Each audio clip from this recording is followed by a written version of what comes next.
안녕하세요. 리온인베스트먼트의 티거입니다. 경제기사를 자주 읽거나 투자에 관심을 가지신 분이라면 안전자산이니 위험자산이니 하는 단어를 꽤 들어보셨을 겁니다.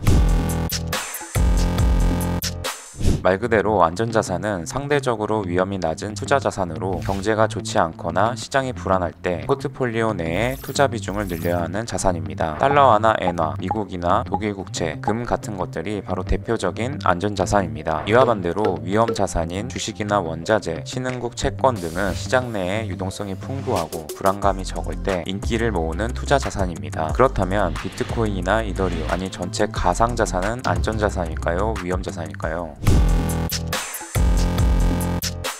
많은 사람들이 비트코인을 디지털 금이라고 부릅니다. 글로벌 금융시장에서 대표적인 안전자산이 금이다 보니 자연스레 디지털 금이라고 불리는 비트코인도 안전자산이라는 인식이 생겼습니다. 그러나 적어도 지금까지 가상자산은 안전자산보단 위험자산에 좀 더 가깝다고 볼 수 있습니다. 사실 가상자산은 주식과 같은 위험자산인지 금이나 달러와 같은 안전자산인지를 둘러싼 논쟁은 꽤 오래전부터 있어 왔습니다. 물론 아직까지 화폐로 자리 잡지 못했지만 화폐로서의 역할을 일정 부분 지향한다는 점에서 비트코인을 기축통화인 달러의 대체제 또는 일종의 안전자산으로 받아들이는 경향이 있다는 건 부정할 수 없는 사실입니다. 그래서인지 달러화 가치가 흔들리거나 정치적 불확실성이 커지고 글로벌 경기 침체를 겪거나 금융위기가 생길 때마다 비트코인의 가치가 올라가는 일이 흔하게 벌어지곤 했습니다.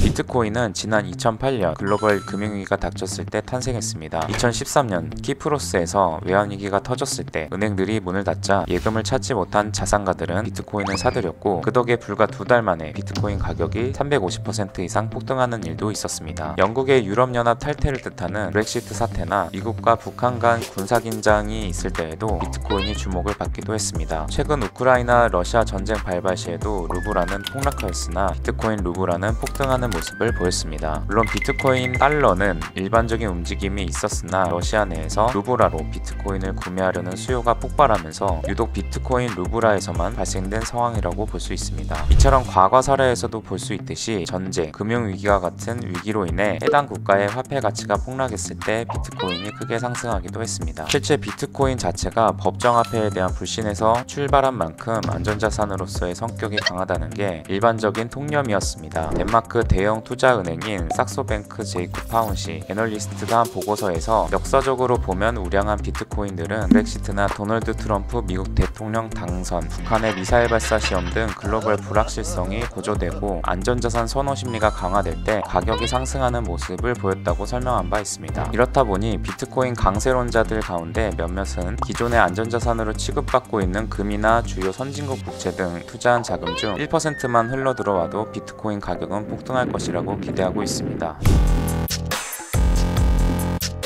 그러나 최근 비트코인 시장에 많은 투기 거래자들이 참여하고 가격 변동성이 커지면서 안전자산이 아닌 위험자산의 행태를 보이고 있습니다. 특히 비트코인이 금과 같이 그 자체로 내재 가치를 담고 있거나 국채처럼 발행 국가가 지급을 보증해주는 자산이 아니라는 건 현재로선 부정하기 어렵다 보니 불확실성이 커지는 상황에서 비트코인이 안전자산 취급을 받아야 할 이유가 분명치 않아 보이긴 합니다. 글로벌 금융시장에서 채권 왕으로 불리는 더블라인 캐피탈 최고 경영자가 이런 견해를 가진 대표적인 인물인데 그는 비트코인과 주가지수와 같은 방향으로 움직이면서 비트코인 가격이 주가의 선행지표가 되고 있다라며 비트코인을 위험자산이라고 지적했습니다. 실제 2021년 초 월가를 대표하는 투자은행 JP모건도 한 보고서를 통해 적어도 2010년 3월 이후 1년간 비트코인 가격 추이만 보면 금이나 미 국채와 거의 상관성이 발견되지 않고 대표 주가지수인 나스닥 지수와 높은 상관계수를 보이고 있다면서 비트코인은 적어도 아직까지는 위험 자산과 거의 같은 방향으로 움직이는 자산이라고 평가했습니다.